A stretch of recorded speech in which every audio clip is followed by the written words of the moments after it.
a few questions in here, about 5 questions in here. I read out a question and I attempt to answer these questions. First question, did Buddha discover that there were so many levels above the human existence on this earth? Yes. There are many sutras and sastrases, sutras particularly, that mention about different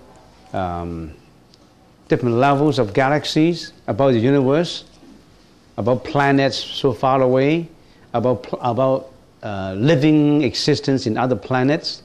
There's many sutras mentioning this information. So you can dig into it. There's so many of them, both in the Theravada school and in the Mahayana school, about how the world was formed, about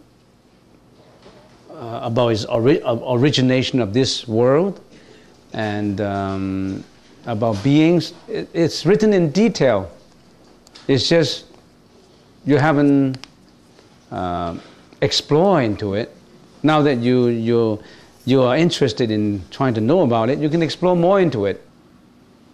Fortunately, we have information-packed source we call the internet that you can venture into.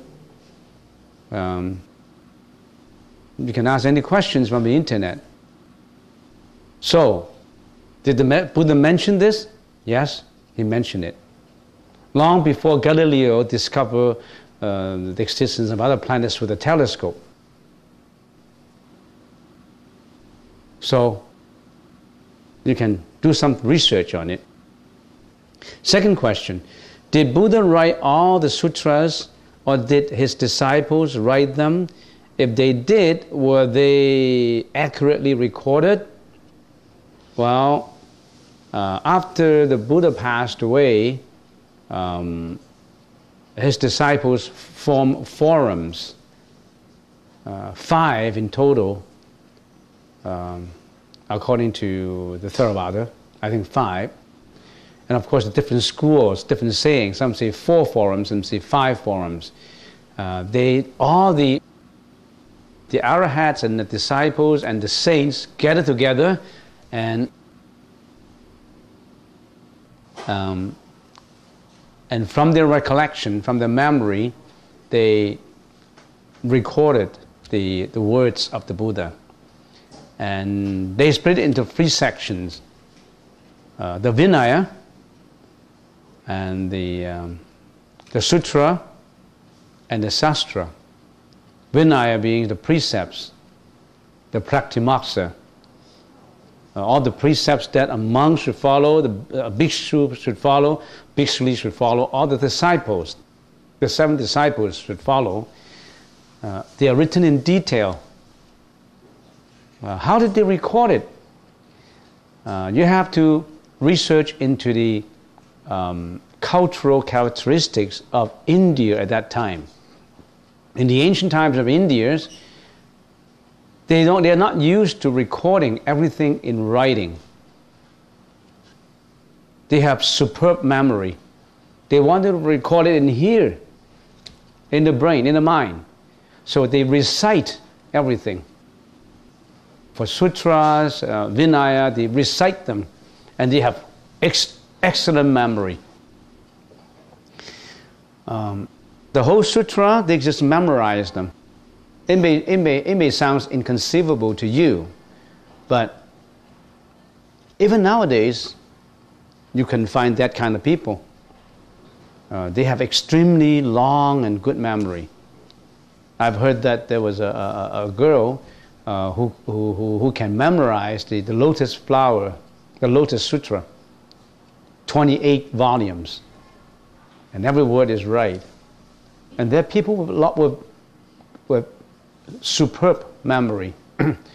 So, particularly in ancient India, because everybody was so used to memorizing that if they gather together, when the gathering is not just a few people, there's hundreds of people in a cave or or in a convocation, in a congregation, they gather together and systematically certain procedures to carry out. Someone stand up and memorize certain sections, and all the others would verify it. Yeah, in certain section it is you missed something or you didn't miss something. So they try to be as accurate as possible. According to history, that's how they recorded it. How accurate? We believe that they were accurately recorded. But however, nothing is absolute. We can say absolutely 100% sure that everything is accurate, because anything that is man-made is subject to imperfection. For example, some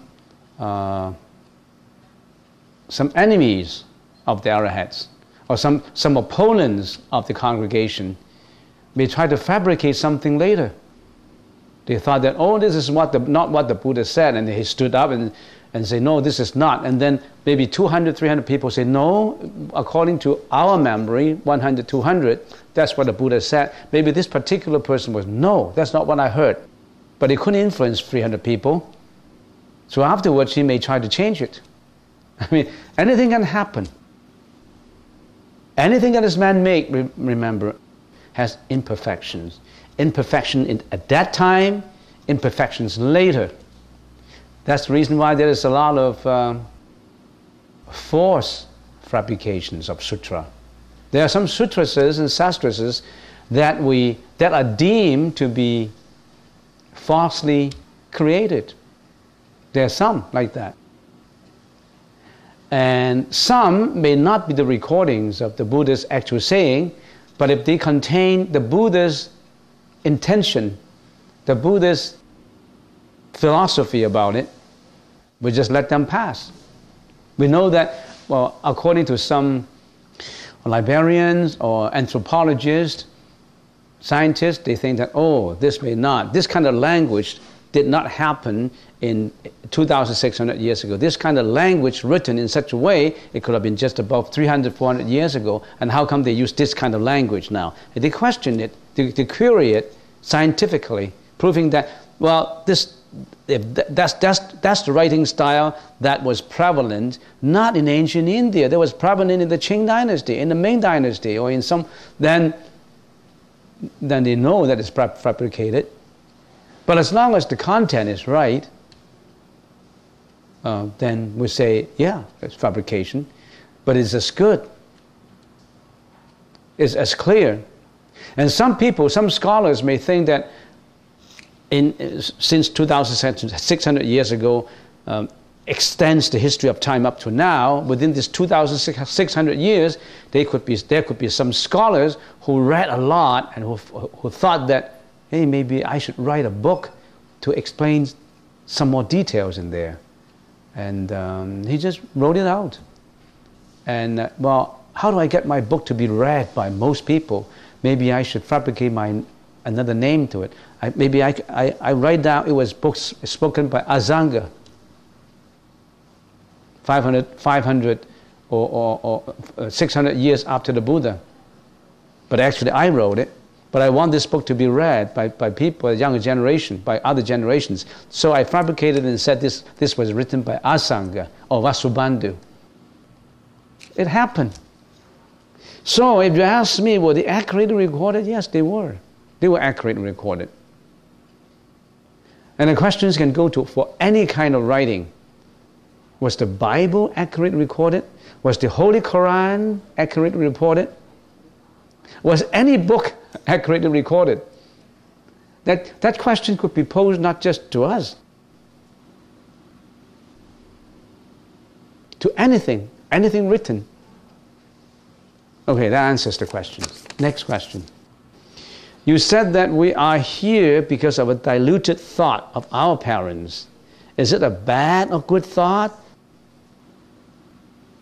I think that is a good thought, so we can reincarnate and get enlightenment. Well, he thought that a diluted thought is a good thought because you can reincarnate and get enlightenment. Some people may laugh, oh, the thought that gets you into reincarnation is a good one. I won't laugh at this question, because reincarnation is another means to get enlightenment. Imagine if we cannot reincarnate, if after this life it terminates, no more. After this life, after death, no more life again. So how can there be enlightenment? How can there be causality? How can there be cycle? So it's because of reincarnation, which is bad, of course, that we get enlightenment. So reincarnation is enlightenment. Enlightenment is reincarnation. Ocean is the waves, and wave is the ocean. So it's through reincarnation that we know. It's through suffering that we'll be better. Some people say Buddhism preaches disappointment because it talks about a lot of suffering, a lot of despair of the sentient beings. They misunderstand it. They misunderstand it. It is through suffering that we strive to be better. It is through our troubles, our problems, and our courage to confront those problems that we solve the problems. It is through despair and hopelessness that we strive for achieving to get out. Imagine when people were in the concentration camp in the Second World War, some people survived and some didn't. According to some statistics that I read, all those is ironical, is paradoxical. How paradoxical? The physically strong guys, who was big and strong, usually did not survive. And those feeble mind, those feeble physique, but they have a strong mind, they survive the concentration camp. So it's not physical, it's the mental that has more strength. Why? Because the mind is strong. The physical guy couldn't stand it. They don't have that mental strength. Well, look for that book I read. I think the title of the book is called Man in Search of Meaning. That's become a classic in the literature of liberation from suffering. And I think it was written by, I forgot the name. I only remember the first name, Frankl, F-R-A-N-K-L, by a Jew who spent few years in the concentration camp, and he was a doctor, he was a psychologist, and he wrote that book. And all those who have inner strength, who are spiritually strong, they survive. They survive all the suffering in a concentration camp. And all those who gave up, who had no future, who thought, I have no future, in here is a provisional existence. My existence doesn't count because I can't see a future in me, because I'm in a concentration camp and I would be finally sent to the gas chamber for extinction. So I have no hope. But this man turned despair into strength. He only concentrating on helping his comrades, helping his people. And he concentrated he geared all his strength towards compassion. And he survived. He died at the age of 92. So which is stronger, body or mind? You can draw a conclusion. So what am I talking about now? Concentration camp? No. Diluted thought of your parents. We are born out of a diluted thought of our parents. Well, how do we get here? It's because of that thought of a man and a woman, which breeds a relationship between a man and a woman, that give rise to you. If that isn't that thought, would you be here? It's funny, eh? You were born out of a thought. I thought you were born out of your mother's womb. No, it's out of a thought. If there's no thought like that, would you be born? Physically, you're out of a body. But spiritually, mentally, you're out of a thought. What is that thought? It's abstract. It's inconceivable. It's untouchable. Why? Look at how a man and woman comes together for an adults. It's the attraction. It's the desire. And let's classify that thought. Some desire, it's born out of a relationship of a husband and a wife, which is a legitimate, quote-unquote, desire. And a thought could be born out of an illegitimate thought, a one-night stand, or, oh, you name it, any kind of thought. I mean, you're better than me. I'm a monk. I shouldn't be talking about this. I'm not going to classify thought. Otherwise, I'll be saying sacrilege. I shouldn't be saying about this thought. But you know that thought is diluted. That thought is impure. Because of that thought, you come out. Not because of the body, you come out. And that thought arises from the mind. Can you trace it back and you say, mind? So, how do I become the Buddha? If I purify my thought, maybe I can see light.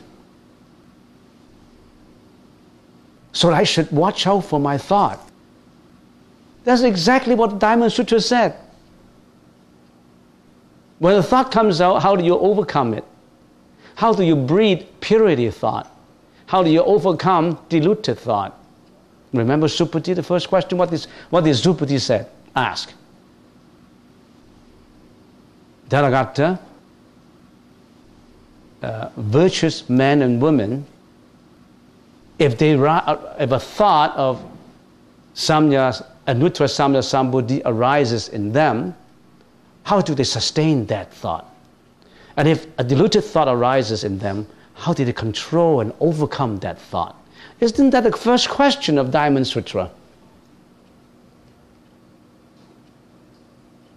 Well, everything arises from causality and arises from good karma. We know that Buddhism talks about the mind, and there are students who thought of Buddhism as a worshipping religion. They attended this session of meditation, but they didn't attend a talk like this. They never got a chance to know about Buddhism. They thought Buddhism was about crossing your leg and walking and running and all that, and they missed the boat. Imagine they could have come for this lunch. What do? After meditations, they're gone for hamburger. But if they stay, they will cultivate that seed in their mind. That's karma, isn't it? That's the karmic influence that pulled them to bite on that hamburger instead of eating on tofu. I think this diluted thought is a good thought so we can reincarnate and get enlightenment. I agree. Not 100%. That thought, I don't think is a good thought. It's a diluted thought. But if you use this diluted thought and use it as a means for liberation, that delusion becomes what? Become an enlightened idea. You can turn the table around. You can turn a delusion into an enlightenment. That's the reason why the sutra said delusion is enlightenment, enlightenment is delusion. Form is emptiness, emptiness is form. Form is no other than emptiness, and emptiness is no other than form. You can turn the delusion into enlightenment. Who's going to turn it? Not me. I can't turn it for you. You yourself has got to turn it. If I can turn it for you, There's no more deluded thought. If the Buddha can turn a table for you to change your deluded thought into purity, there wouldn't be any sentient beings, because Buddha, out of compassion, would have done it for you already. He can't turn it for you. He can only tell you, please, virtuous men and women, turn your table around. Make your delusion into enlightenment. Are you willing to turn it? No, I want to sit in here, I want to use this part, I don't want to turn it in the table. Okay, then you go through in reincarnation. And then reincarnation is not enlightenment, and enlightenment is not reincarnation. So if you want an answer, yes or no? No and yes. The answer is in you, not in me. I'm not giving any answer, because the answer is on you. Yes or no, you do it, not me. You answer it for me. Okay, that's all for this question. How does a person know that he is enlightened? What differences does that person feel? How do you know? How do you know that you are enlightened? Are you going not step by step? Why don't you say, how do I get, in my process of getting enlightenment, how do I feel that I'm progressing? You don't say, okay, how do I get complete enlightenment? How do I feel that I'm really progressing? But there's always a saying, if you always find that you can improve, if you know that you make mistakes, you repent, you know that this is something I should improve on. You don't obstinately maintain your idea and hold on to it and never change. In other words, try to be less egoistic. In meditation, there's joy too. There's a rupture of joy. That's the uncanny part, inconceivable part of meditation. Sometimes in meditation afterwards, you feel very joyful. You feel a bliss inside. You feel you're overwhelmed with that joy. That could be the same feeling when you put up with something that is intolerable. It's just like when this person was in concentration camp, he was able to put up with it, did a lot of good deeds about it, and later when he came back after the surrender of the Nazi, he came back and write that book. He was overwhelmed with joy on what he had done in a concentration camp. So you know already what differences that person feels. You feel the difference. And a lot of people told me the same thing. They came to the temple, they joined meditation class, and some people expressed, or to some members, or to me, I think this changed my lifestyle. I was very unhappy before. I was egoistic before. Now, since I attended the temple session of meditation, I changed. I become a more tolerable person. I become a different person. Well, there was a card I received 2 days ago, and that card is in English. And the lady was born in Canada, and she doesn't understand Cantonese. The writing, she can speak Cantonese, and she can't write. She can only speak Cantonese. So she's now in Hong Kong working. And one day he came across my DVD talking in Cantonese about Buddhism. And she listened to it. And then it starts to change his lifestyle. He said, I was depressed and I didn't like life. And now I'm a completely different person. And she wrote back to say thank you. And she changed her daughter too. Just like a lot of members who've been here for 1 or 2 years say, oh, I changed my way of thinking. I feel more happy than before. I know my purpose of life. I know why I come to this world and where would I go after this. I know whereabout I come from and whereabout I'm going to go. I'm more certain in my destiny. I know that my destiny is not being fixed by a creator. My destiny is in my hands. I can create it. I can change it. So, that answers the questions. You have spoken before of a book about the monk who traveled to India and brought the teachings of Buddha back to China. Please advise the book title and author. Yeah, that book there was in the Tang Dynasty, so some about 1,200 years ago, something like that. In the Tang Dynasty, there was a monk who traveled all the way from China to India, and the trip took him 3 years. and his name is Xian Zhuang. So you click into the internet and find that. That's the monk's name. And the book, I think, is called 大唐西域記. How to pronounce it? How to translate it? 大唐西域記. It's an eastern expedition in the Tang Dynasty, or something like that, about his expedition from... Journey to the East is not. Journey to the East is 法显大师. Journey to the East. Something like that. We can always give you the true name. I have a translation somewhere in the library. You can check with the library. And there's such a book written in the Tang Dynasty. And he studied for 17 years in India. And he went there as a he was able to, in India, after the 17 years, he was able to become from anonymity to celebrity. In other words, from an unknown person to be the teacher of the Indian king. And he was retained by the king. He was not allowed to leave India, and somehow the diplomacy worked out that between China and India that he was permitted to go back. And not just allowed to go back, he was also given a lot of sutras and gifts to be brought back to China. So when he went to China, he was all by himself. When he returned to China, when he went from China to India, he was all by himself. When he returned from India to China, he brought back a whole processions of sutras and gifts and statues and a lot of things, a lot of artifacts. It's a book well worth reading. Okay, so you should check that with the library. So, is that the last question? Yes, that's the last question. Okay, thank you.